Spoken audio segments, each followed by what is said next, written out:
Today we are going to study mechanism of respiration. In this point, we are going to study four parts: breathing, external respiration, internal respiration, and cellular respiration. Here in this diagram, you can see this part will be represented as inspiration and this represents as expiration. Inspiration means air comes inside. When air comes inside, it means that oxygen comes inside and it will be fills the two lungs, right and left lung. When filling of lungs will be present, slightly, fully the ribs will be gets swelled, and due to that the diaphragm will be becomes upward or turns upward.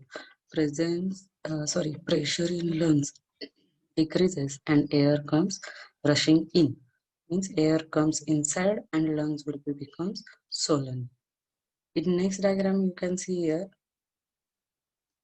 air will be goes outside, means carbon dioxide and water vapors will be goes outside. The lungs will be becomes short or they will be shrinks and the diaphragm will be becomes dome shaped.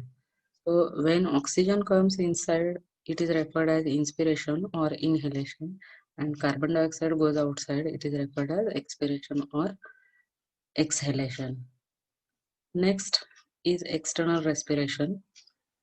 In external respiration, here you can see this part is alveolus, single alveolus, which is supported by these externally formed capillaries, which are blood vessels. Here the names are given as pulmonary artery and pulmonary vein.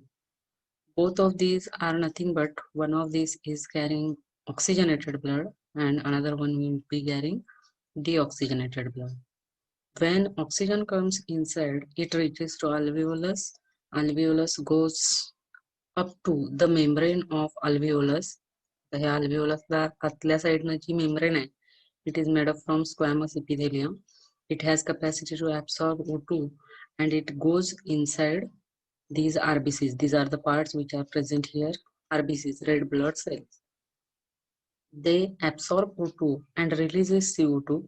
When release of CO2 will be present, it will be inserted into alveolus and goes outside. Then the next part, internal respiration. It is divided into two parts, transport of oxygen and transport of CO2.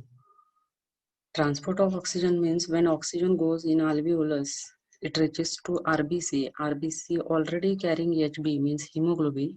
It combines with hemoglobin and forms HB4O2. It means that oxyhemoglobin. Same procedure will be followed by transport of CO2. It is present in three forms: by plasma in solution form, by bicarbonate ions, and by RBC. After HbO2 formation, it will be get converted into CO2 and water vapors. CO2 and water vapor combines and forms H2CO3. It means carbonic acid. This carbonic acid formation takes place in presence of carbonic anhydrase enzyme. And again, in presence of carbonic anhydrase enzyme, it will be get displayed or it will be dissociated into hydrogen ions and HCO3 minus ions, means bicarbonate ions.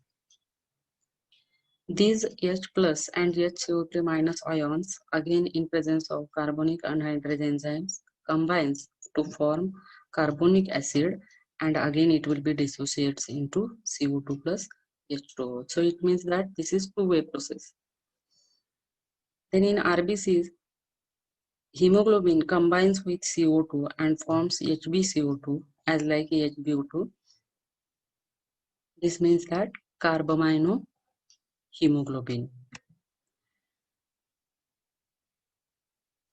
Next part is cellular respiration. Cellular respiration takes place in two parts, oxidation and phosphorylation.